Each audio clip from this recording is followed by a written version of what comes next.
Hello everyone. Let's start the session. Sad, you can start the workshop with the screen share.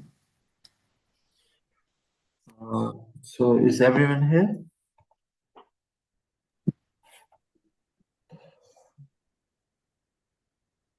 Not really. A few of them has joined. We can start. We can start the session not to delay it. Oh, okay.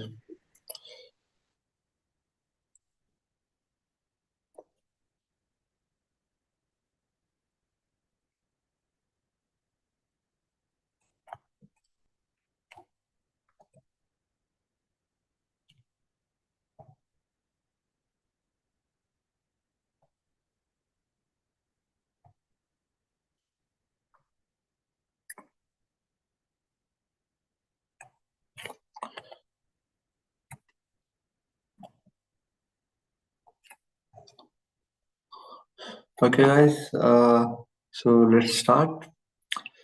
Is everyone hearing my voice correctly? Can you guys confirm?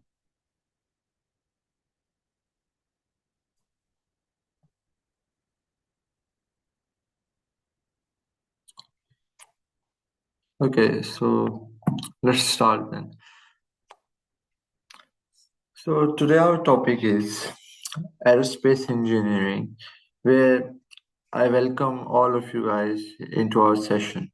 So, today we are going to explore how humans learn to fly, what makes airplanes and rockets work, and where the future of space travel might take us. So, whether it's like building jets or launching satellites, aerospace engineers make the impossible possible. And in today's session, we will try to learn how these aerospace engineers make these things. So let's move on to the next slide. So there are 10 major topics which we covered in today's session. First is history of flight, and that is like I'm going to explain you how flight actually came in, how the science, who flew the first ever planes and stuff. Then we are going to move on to controlled flights and rise of aviation, in which more modern planes started to develop and the technology grew in the field of aviation. Then we are going to take a look at four forces of flight, which are mainly which are the main concepts on which every every satellite or every airplane flies in the air. Then we're going to come to space age and aircraft versus spacecraft, which is going to be basically the difference between satellites, rockets, and jets and airplanes. So then we are going to study how we could make these rockets better by environmental stability and also to maximize the effectiveness. And then finally moving on to telescopes by which we can observe space and the challenges we face in the modern world. So, first of all, there's history of flight. Now, let's go back in time, way back. Did you know, like, that ancient China used kites not just for fun, but for military experiments as well? That's one of the earliest steps towards flight. So, in 875 AD, a man named Abbas ibn Firnas tried flying a glider. He might be the first person to actually try human flight. So he tried to, build a glider, build a kite, and attach himself to it, and he failed. But that was the major breakthrough, which led to Leonardo da Vinci, who was inspired by him, who designed a flying machine called the Ornithopter based on how birds fly. So he noticed that the mechanisms of flying of birds is really effective. So the picture you guys see here is the model Leonardo Leonardo da Vinci proposed for an aircraft machine. So even though it was never built, but it shows a deep understanding of how air flows around wings, and that was also a really major breakthrough.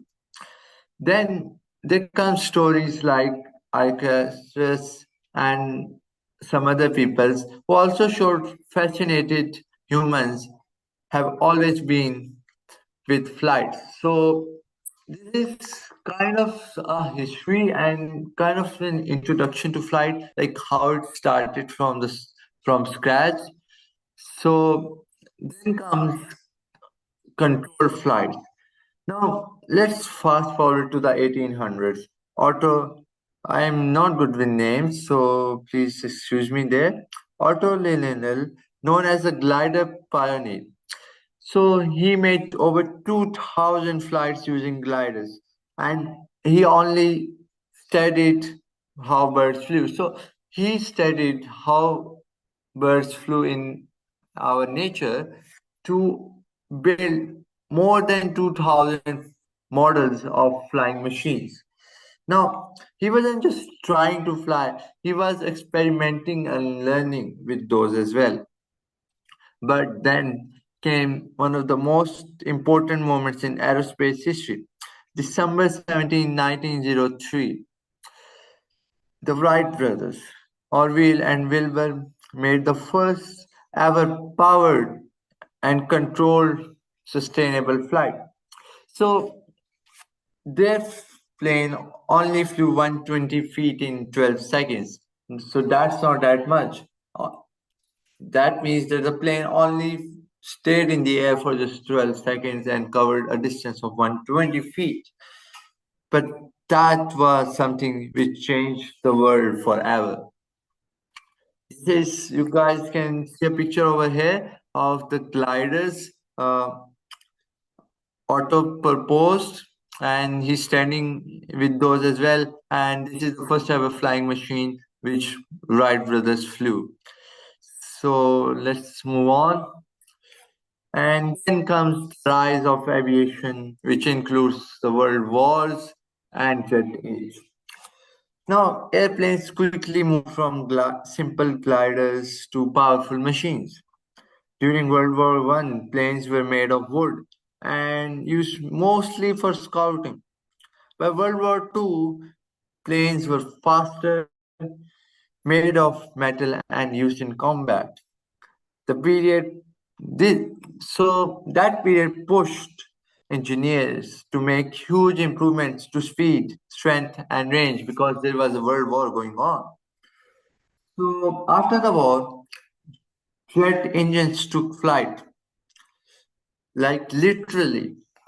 So this started the jet age. Planes became faster and could travel across the world. In the 1970s, we even had Concorde, a passenger plane that could fly at twice the speed of sound, and was that took place in the 1970s. So it was flying at twice at the speed of sound, like Mach 2, and that is like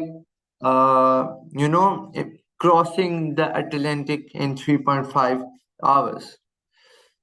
And when we move on, we are going to understand how it actually works. And there are like four major forces which are always acting on the plane, which, as you can see, are lift, gravity, thrust, and drag. Now, these are the forces which keep the plane in the air, and these are always at work. Now, lift is the force that pushes the plane up. It's created by the wings when air moves over and under them. So lift is something which birds also use, and that is how they are used to fly. So lift is generated from below, And like imagine it is pushing the aircraft into the air, because when air moves over and under them, it creates like a system uh, which has a reactive force acting on the on acting on the body of the aircraft, pushing the airplane up. Then you guys know about weight and gravity. Now, weight is the pull of gravity, always trying to bring the plane down. So it's always constant, but it's always there as well, and is always acting on the plane.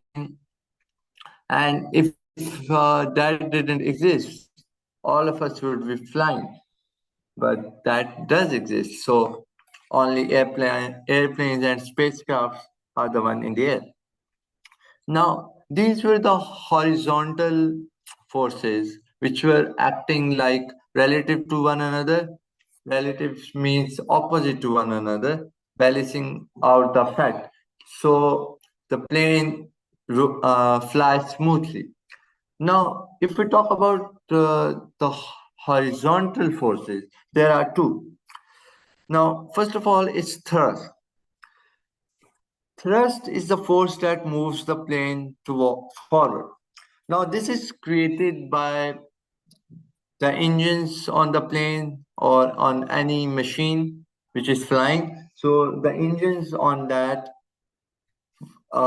create this thrust. Now, when air passes through the engines, what they do is that they compress the air and then blow it out. So it provides like a boost to the plane, and that is what we know as thrust force.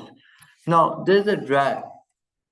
Now, in if any force is being applied, then there will always be a reactive force to balance it out.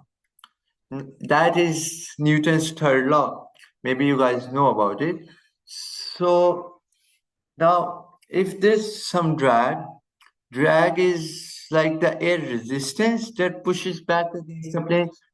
So it doesn't allow the plane to move forward or is resisting that, because as the plane moves forward, it collides with air molecules and stuff, and it eventually slows the speed down.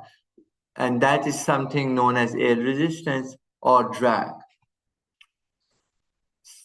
So I think Kamya, you could do the next part.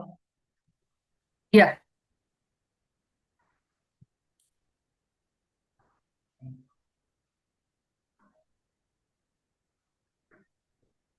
Saj, you can stop the screen share. I'll reshare from my system. Yes.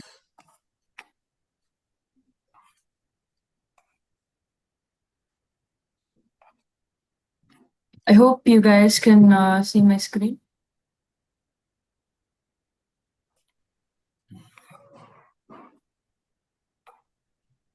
Yeah, we could see it.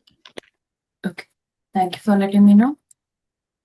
So that was all about the aviation, but when did SpaceX start? This was something between 1957 to 1969. So let us jump back in time when the first launch of the artificial uh, satellite by the Soviet Union was in 1957. And then the first human who was launched in space was Yuri Gagarin, again by the Soviet Union in 1961. And later there was this Apollo 11 moon landing mission, which was in 1969. Okay, now let's go forward. Flight today and the future. So, flight is not just about rockets and aircrafts. There also the drones come in place of flight. So as we started with large aircrafts and then we went into smaller versions of it, drones are highly used nowadays. Maybe for large scale if we want to transmit a huge program, drones are used efficiently, and also used for it's mostly used for the military purposes. And reusable rockets. I'm pretty sure most of you guys might have known about it and will know more about it further. And there is this futuristic approach, which is hypersonic flight for human missions to Mars. Uh, this is not really developed in as such, but it's surely going to be used for our mission to colonize Mars or any other planets or even moon. So, first, let us know about the difference between aircraft and spacecraft. Um, as we know for now that aircrafts are for like for the atmosphere of the Earth, but spacecraft go beyond our atmosphere. So let us start by the medium. So the medium in which an aircraft goes is the atmosphere of the air, which is the air. And the lift generated, as Saad explained, the a pressure is um, a pressure is applied on the wings of the aircraft, which helps to gain lift, and it kind of follows a few laws in physics, like the Bernoulli's principle and the angle of attack. So the thrust is generated by the jet engines and the propellants that require oxygen from the air. And the drag, so as we go in a direction, there's and the force is applied, and there is always an opposing force as we are in the atmosphere.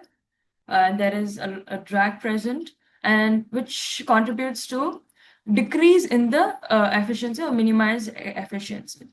So the next is control surfaces.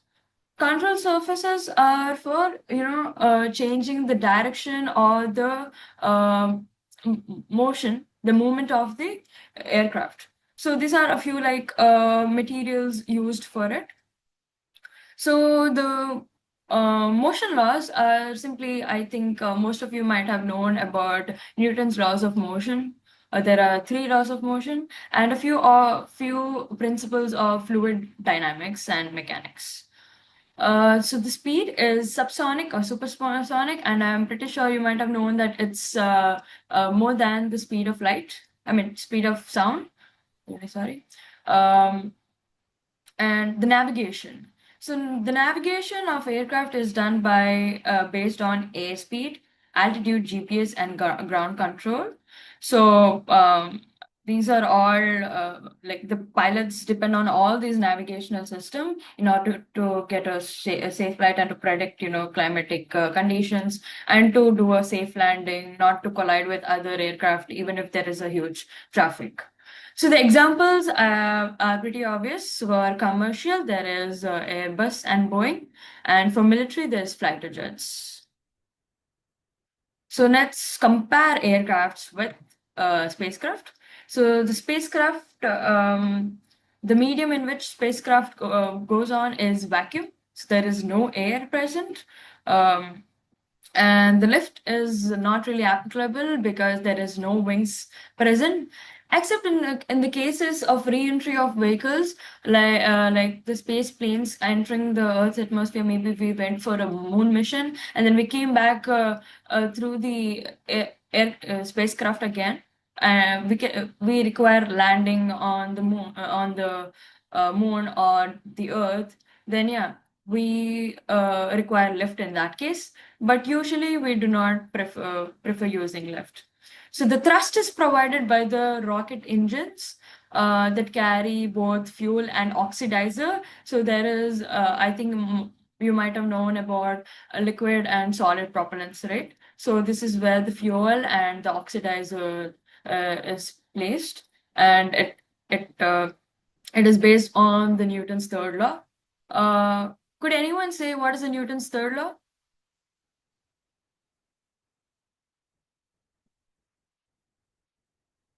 Yeah. Shristi, you can say. So if object A exerts a force on object B will exert an equal but opposite force on object A. Yeah. Yes, that's absolutely right. An equal and opposite force. Yeah. Okay.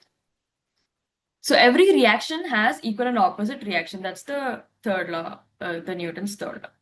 Thank you, Srishti. So the drag. In in space, there is no air resistance or drag present. So there is no requirement of there is no energy loss, except we require we need to take drag in account for atmospheric reentry again. So the control is achieved by different systems. It's not like the same we use for aircraft. For spacecraft, we use reaction control systems, gyroscopes, and thrusters for orientation. So for this, let me show you guys. So the reaction control systems are like this. For changing the alignment or the direction, this is very crucial. So you see, due to the small thrusters present, we can actually change the alignment to upright to upside down. This is just an example. And the gyroscope is a device that measures or maintains orientation and angular velocity. This is very crucial for any spacecraft. And these are like the parts of the gyroscope.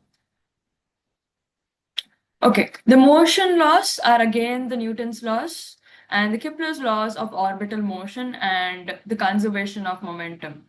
I don't think you might have known about the Kepler's laws. There is three laws, which is laws of orbits, laws of areas, and laws of laws of periods. Um, So Lord's orbit is nothing but the spacecraft moves in elliptical, a planet moves in elliptical orbits around the sun. Loss of areas is that the area um, area covered in a duration of time will be equal in any part of the elliptical orbit. And the loss of periods is nothing but there is a relation which is the time period is proportional to the cube of the radius. Okay. So the speeds is extremely high, as we know, because there is no air resistance and then it's free of going at any speed it requires. But we have a certain requirements like the escape velocity for us to for the spacecraft of any mass to escape the Earth's gravity. We require the escape velocity, which is 11.2 kilometer per second. And there is orbital velocity for a spacecraft to move in orbits around the Earth, which is approximately 7.8 kilometer per second in lower Earth orbit. So lower Earth orbit, let me show you. So this is the lower Earth orbit, and these are the different types of orbit. Medium Earth orbit, geostationary. There are many more like this. You can see in this picture. So the navigation, as it's a vacuum, we cannot use the navigation which we use on Earth. There is an orbital mechanics, inertial guidance system, star trackers, and ground station data. So all these types of navigation is used for a spacecraft, and depending upon the distance and frequencies. So the example, I think most of you can say the Artemis capsule and the SpaceX Starship, which is still under development. So could you name a few more spacecraft? Anyone?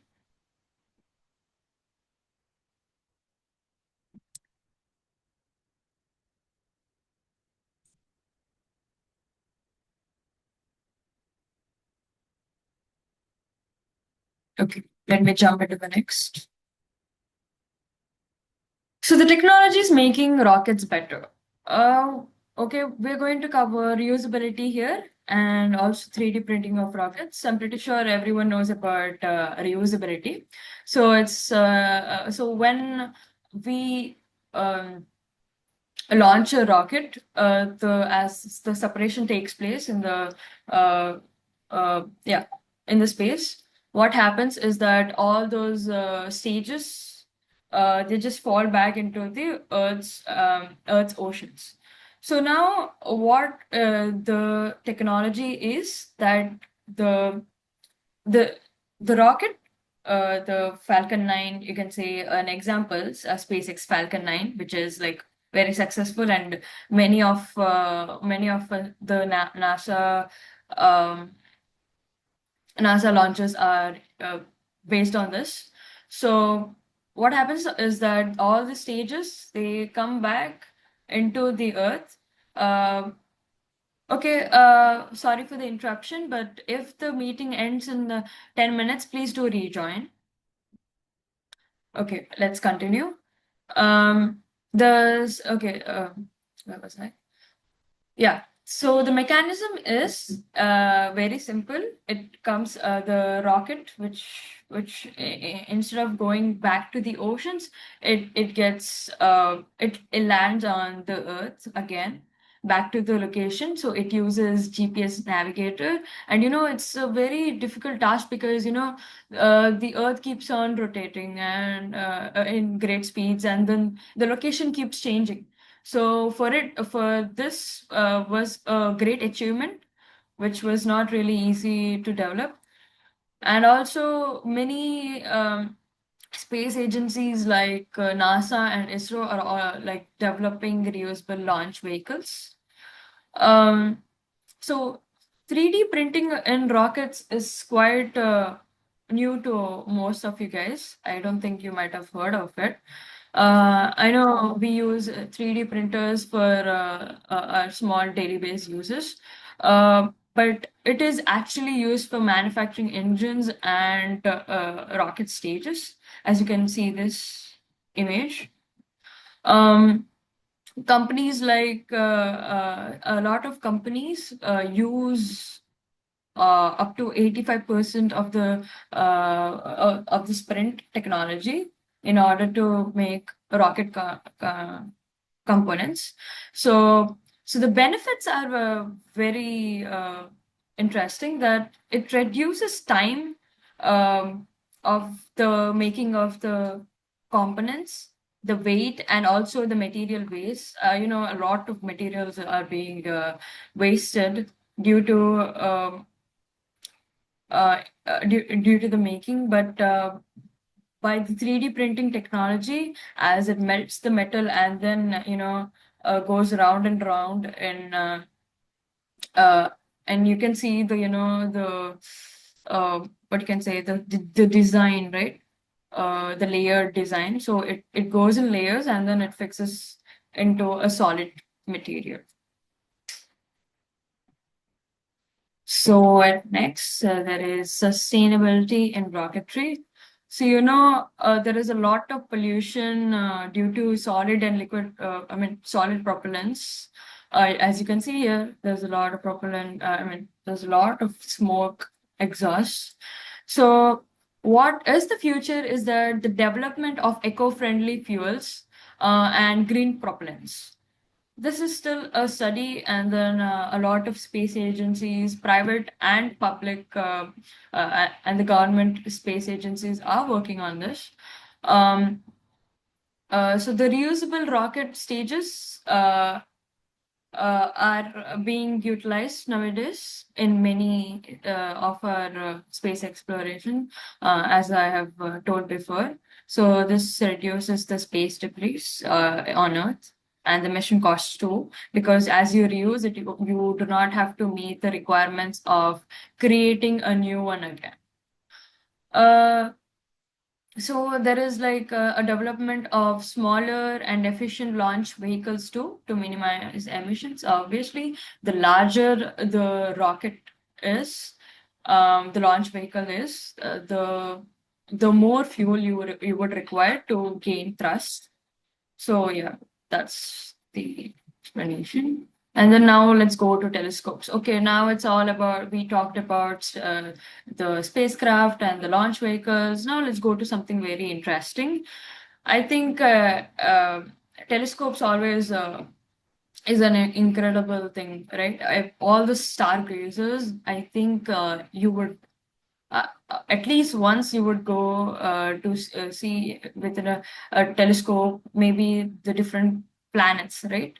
Um, so, what are telescopes used for is to see distant objects, like the very detailed view of the galaxies, nebula, and distant stars, or anything.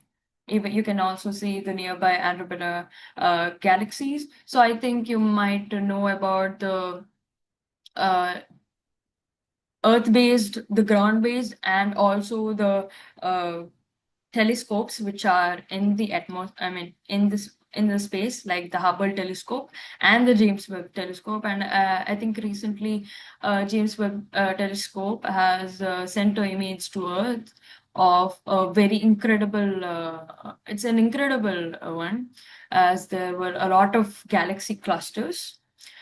And before telescopes were invented, we did not really have a feasibility, like, or we did not really know. We just knew about Earth and the solar system, but we did not know what was beyond. So telescopes revealed cosmic secrets. It's not only because everything is in detail. If you view a nebula, you will know about its composition just by looking at the very specific telescope. So, how are scientists telling you that this nebula is made of this? It contains this, the origin of the possible theories of the origin of the universe, something like that. Everything was possible just by the telescopes for us to know about the exoplanets and other, structures in the universe, which we never know we would reveal. So, let's go to the next. So when for example, you have traveled to space and you view Earth, you wouldn't see any boundaries kept around, right? It's just Earth as one, right? So space is something, sector where all the nations can come together and do specific experiments and research for a greater understanding on space. Maybe we will once know about the origin of the universe, or maybe unravel the secrets of the dark matter. Anything is possible. So there is like endless opportunities. So I think most of you guys might have heard that aerospace do not have much opportunities in this sector. But let me tell you, there is not only aviation, but there is also the space sector, which is prominently very it's increasing. The demands are increasing day by day, both in government and private. There are many private organizations building up every day, and there is a lot of scope for different achievements, as you could see before, the sustainability part, where we are not only using reusable launch vehicles, but also we are thinking of colonization on Mars or different planets, right? So for this to happen, we need to have a spacecraft which is capable in going to larger distances, getting the communication, and also overcoming all the obstacles. So this is all my part. Thanks a lot for hearing. I would give back to Saad for continuing the session.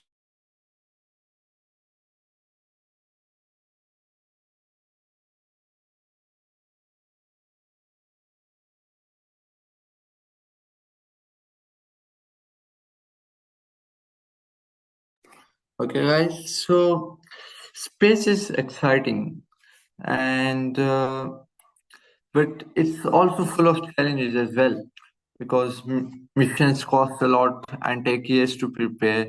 The space junk floating around, which can crash into satellites or spacecraft. Human health is also a big concern because astronauts astronauts lose bone mass, face radiation, and have to stay mentally strong during long trips. For example, a few astronauts a few months back had to stay for like 9 months. So they are finally back now. That has a really critical effect on their health. And on top of that, our rockets still aren't fast enough for deep space travel. That's where you might come in one day if you become an aerospace engineer to help solve these problems. So let's move ahead. Now, what is the future? What's next? Scientists and engineers are working on lunar bases, settlements on Mars, and even missions to explore planets in other solar systems. Like some ideas sound like science fiction, but they're seriously being studied today. Exploration is more than just science. It's a challenge to our imagination. So yeah, Saad will not able to continue because he's kind of busy. Um, okay, let me continue this part. So future, as I think I have mentioned before about what can be done in the aerospace industry for the future. Um, there is a lot of development for the lunar colonization too. So what we want to do is do launches from the moon because the gravitation pull of the moon is quite lesser in comparative to the ones of the Earth, and what this contributes is that we can use lesser fuel for a rocket launch. And there is another space mining, which is in an asteroid or in the moon. There is like mining done by a lot of robotic AI things. So, and creating sustainable settlements, like I said, a sustainable uh, settlement on the moon is something a futuristic approach. Did you guys hear about moon brick? So, if you haven't, please do explore about it. So, I think it will kind of make you enthusiastic to learn more about it and reaching to distant worlds. Maybe we can really do interstellar travel in the future, go in the speed of light, or maybe more than that, to reach distant uh, uh, exoplanets or galaxies. So here's all I could say about the session, and the conclusion is that it's space exploration is more than science. I think most of you might have known. It's about like dreams to travel distinct. It's about to unreveal the uh, secrets of the cosmos and a lot beyond that. So the project which you guys can create is design an aircraft which can fly on Mars, or like a research project of 2 pages of any topic of your choice. So the research project can be of maybe if you would want to have a travel to a nearby exoplanet or to any planet in our solar system, then you can just have like you can create a design and you can explain the travel to anything you can do. It has to be within 2 pages, the content, regardless of the images. So do if you guys have any like doubts about the session, anything, so you guys can ask me and I'll be here to answer.